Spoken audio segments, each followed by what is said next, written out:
Nossa, peraí, antes que eu esqueça, que é importante pra caramba, eu preciso salvar isso daqui. Introdução, esse aqui é introdução, slide, introdução. Eu preciso salvar esse tipo de prancha, que é para deixar disponível para vocês em PDF esse tipo de prancha como sendo as lousas, né, que a gente está mencionando.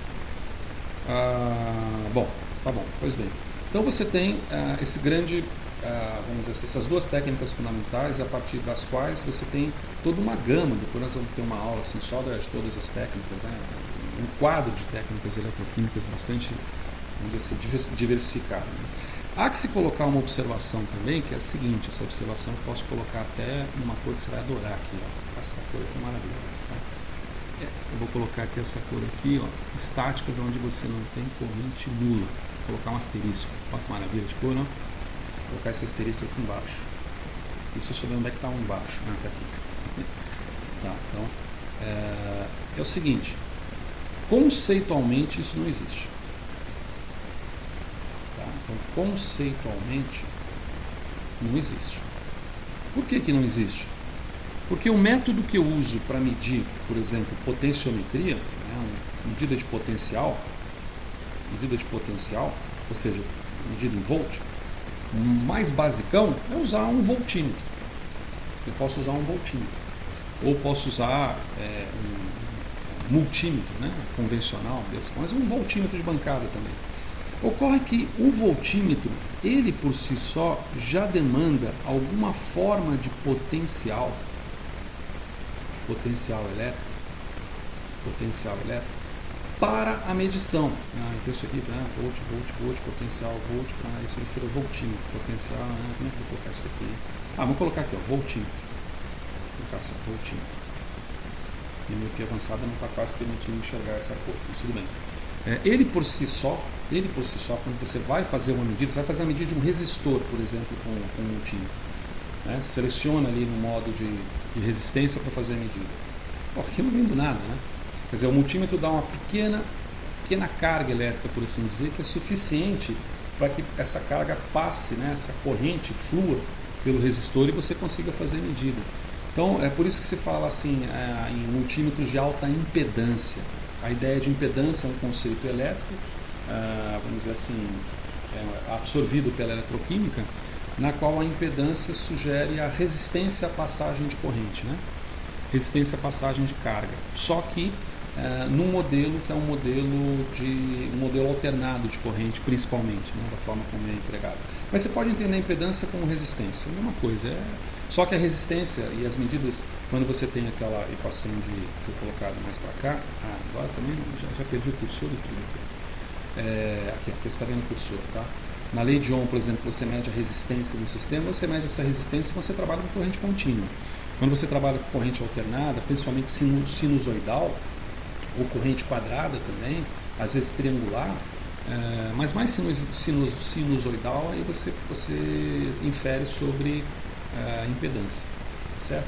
Então, um multímetro de alta impedância é aquele multímetro de alta resistência à passagem de corrente. Então, quanto maior a impedância, 1 mega ohm,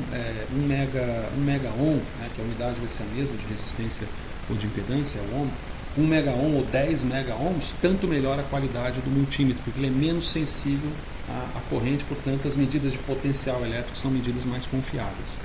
Algo que a gente não consegue naqueles multímetros da Bruna Presente, sem fazer antipropaganda de nada aqui, né? Esses multímetros de R$30, de R$20. Mas são bonzinhos pra caramba. Eu tenho experiência do uso em trabalhos que nós fizemos de bancada, de laboratório, com ano de graduação, etc., pós-graduação, e que você pega um multímetro de bancada sofisticado, importado, e pega um multímetro convencional de padaria, entre aspas, e de repente a medida de potencial é a mesma. Dependendo do problema que você tem, você consegue resolver com isso. Tá certo? Bom, então tá, essa era uma observação. E até porque existe um outro fenômeno também que acontece nessas medidas de potenciais, né, o potencial. Cara, essa cor que eu achei que ia ficar legal, ela não ficou legal, mas tudo bem. Essa aqui seria uma observação. Vamos colocar essa observação com essa corzinha aqui, tá? Vamos manter a corzinha. E outra observação é que você mede, tem um conceito antigo, né, que é chamada EMF, né? Você já viu isso, né? Força eletromotriz. com esse nome só pode ser uma coisa muito antiga, né? A força eletromotriz nada mais é do que um potencial que você mede de uma célula eletroquímica ou de uma célula física que seja, uma pilha, né? Força eletromotriz de uma pilha, um potencial. Independente do que seja, quando você mede isso experimentalmente, você mede essa força eletromotriz do sistema da célula, mas você acaba também medindo uma força eletromotriz, nossa, é difícil enxergar aqui, que está relacionada uma força eletromotriz que não é da célula, e sim que ela está relacionada, como é que eu coloco aqui? Será do sistema, onde a gente confere esse sistema como sendo, por exemplo, os fios de conexão. Cadê o cursor? Aqui? Está aqui. O eletrólito que você está utilizando, o eletrólito que você está utilizando. E em fios, leia-se duas coisas, né? Algumas leis de eletricidade básicas, né? Quanto mais fino o fio e mais comprido, maior a perda, vamos dizer assim, convetiva, não seria? Maior a perda de informação, a perda de carga que você tem no sistema. Quanto menos delgado, ou seja, mais grosso e mais curto, né? Menor esse grau de perda. E essas perdas de fios, a perda da resistência do eletrólito, né? Isso é muito comum, por exemplo, espectroscopia de impedância eletroquímica, você deseja medir a resistência da solução, o RS, fios, eletrólito, tem mais aqui, do hardware como um todo também, né? Do hardware que você está trabalhando. A isso aqui você pode definir um termo que é muito empregado na prática, que é o chamado IR drop, tá?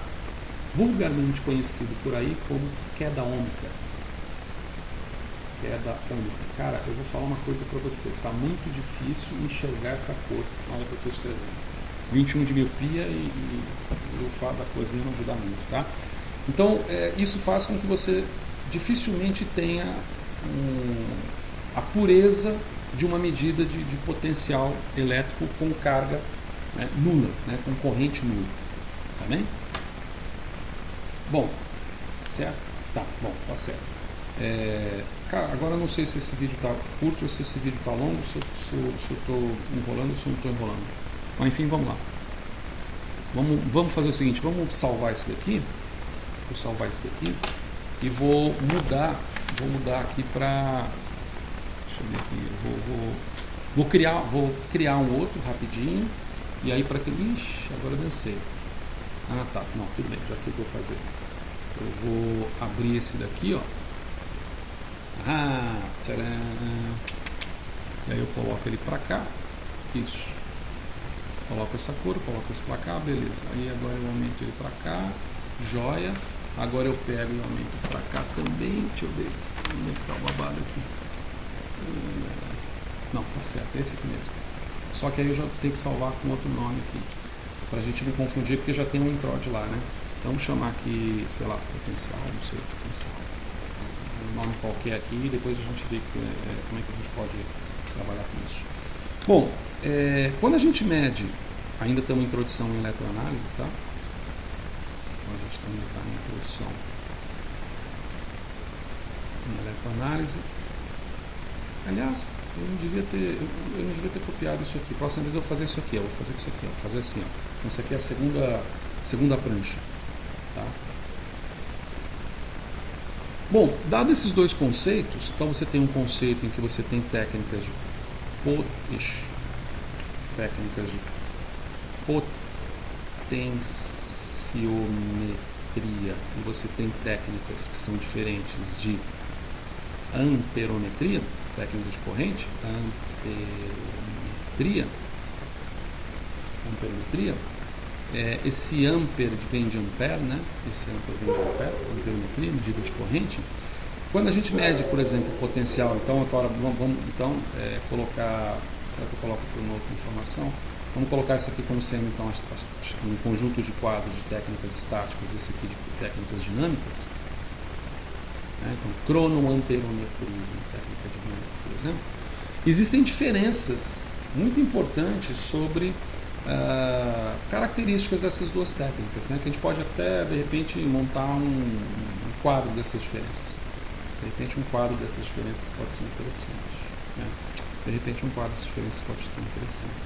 Mas o que você tem aqui, via de regra, é o seguinte. Ó, aqui, na potenciometria, você tem...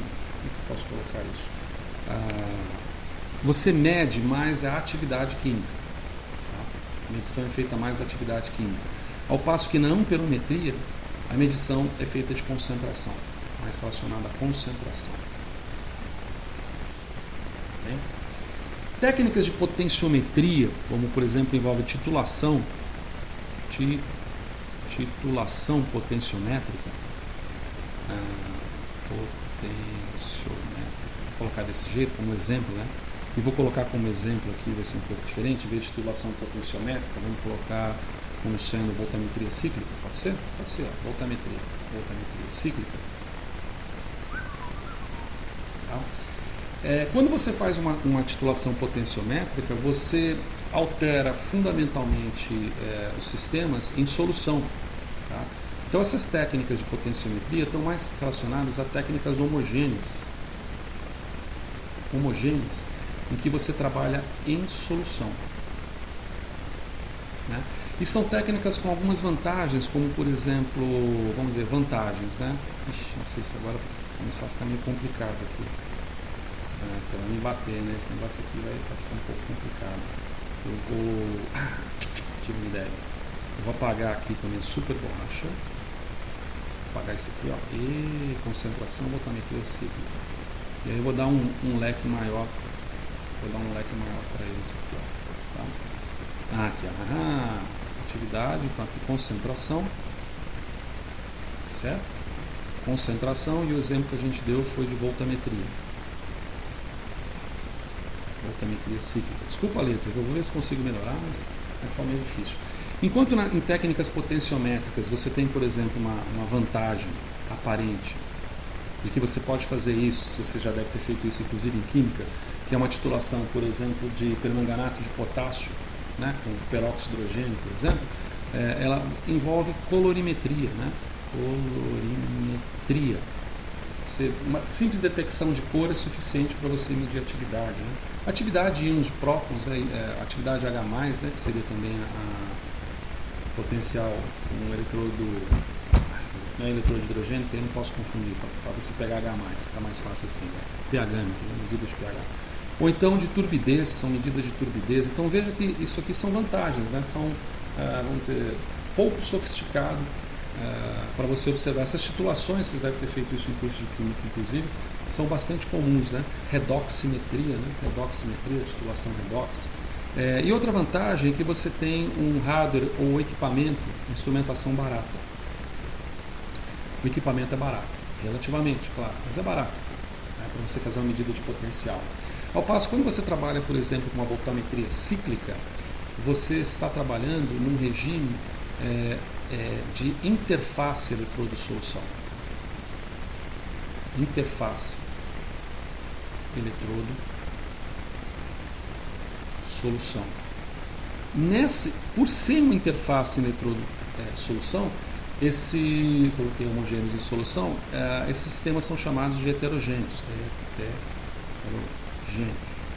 Porque enquanto aqui me interessa a solução, então aqui ó, interessa a solução, vou colocar assim, aqui interessa a solução, ou seja, o que aconteceu naquele processo redox qualquer em solução. No heterogêneo interessa, né, meio retórico, pouco científico, mas interessa o que acontece na interface, tá? Acontece no eletrodo entre... Não, vou colocar direto aqui na interface, que é melhor. Na interface. Tá? Na solução, então, muitas vezes ela tem um termo em inglês, os autores chamam de bulk, né? Não é propriamente a solução, né? Mas o bulk é aquilo que está distante mais do eletrodo, são processos que acontecem fora da interface, né? Aquelas camadas de Helmholtz, etc. Depois a gente vai discutir. Então isso já cria também essa, vamos dizer assim, essa diferença considerável. A gente falou que uma vantagem é a colorimetria turbidez, né? Tudo bem. Aqui a gente tem uma vantagem de técnicas, técnica como voltametria cíclica, que seria uma vantagem de você poder estudar o mecanismo reacional.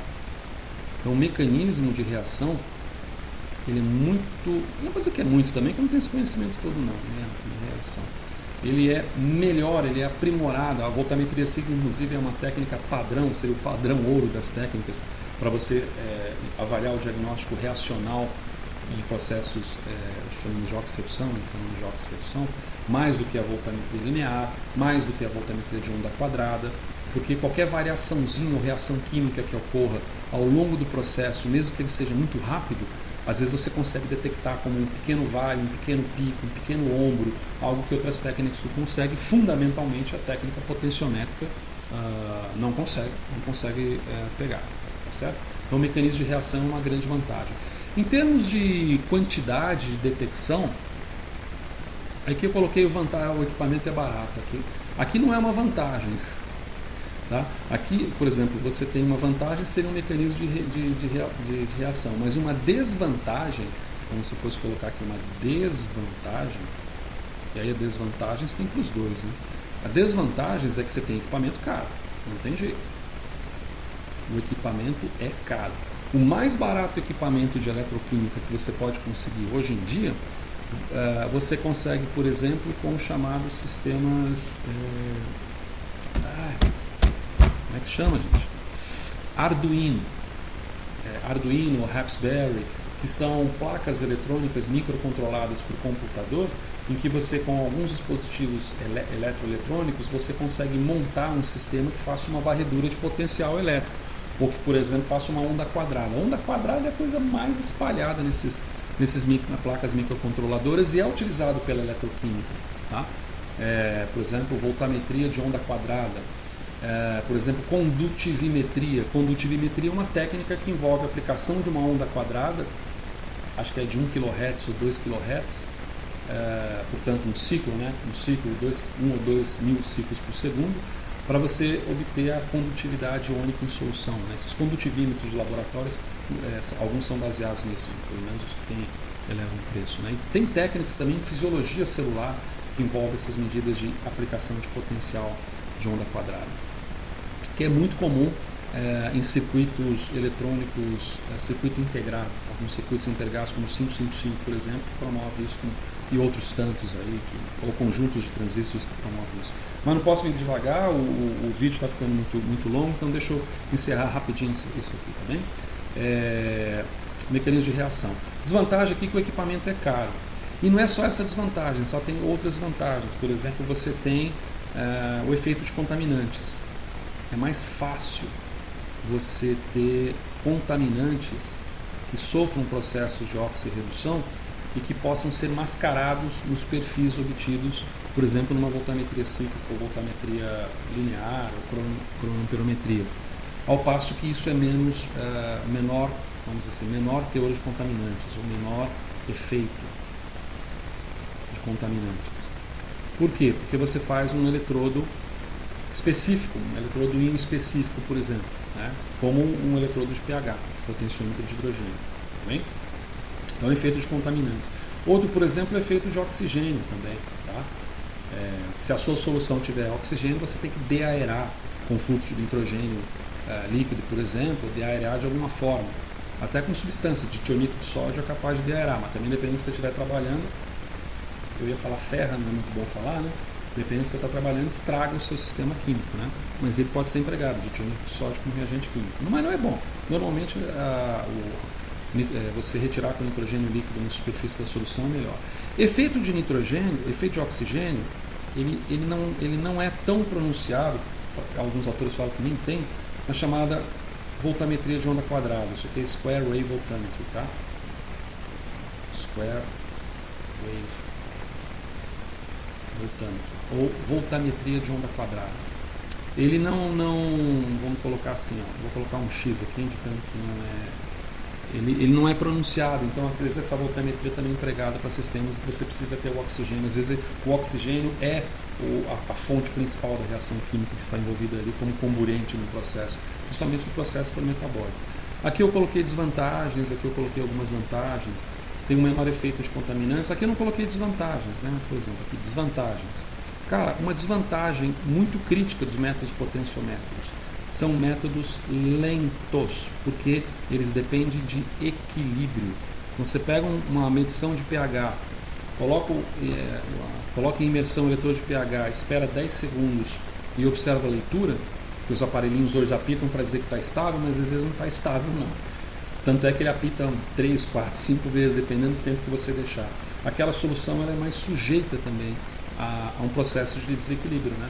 Porque você tem uma solução absolutamente quiescente mais complicada, que é uma vantagem muito grande dos métodos amperométricos, que tendem a medir corrente. Então, uma outra vantagem que seria lentos são métodos rápidos.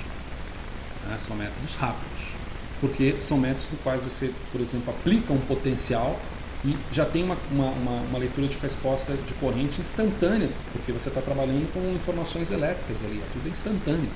No fio dentro da tomada, para você ver o que é instantâneo, né? É absolutamente rápido. Por exemplo, voltametria de alta velocidade, high rate, agora esqueci a sigla no momento, ela pode chegar a mais de 50 mil volts por segundo. Então, aí quando você dilui isso, entre aspas, dilui, né? Mas eu coloco num espaço que você trabalha ali, um espaço de máximo 1 volt, por exemplo, de menos meio volt para mais 1 volt, você faz a conta e você vai ter qual que é o tempo de detecção para pegar uma reação dessa. Então são muito rápidos, e por serem muito rápidos permitem uma multiplicidade de ensaios, né? Isso aqui facilita, vamos dizer assim, replicatas, tá bem? Algo que num processo que você envolve potenciometria já é um pouco mais complicado. Gente, eu estou falando demais, eu vou encerrar aqui porque eu falei que os vídeos vão ser curtos, então eu vou encerrar e já retomo o próximo, ok?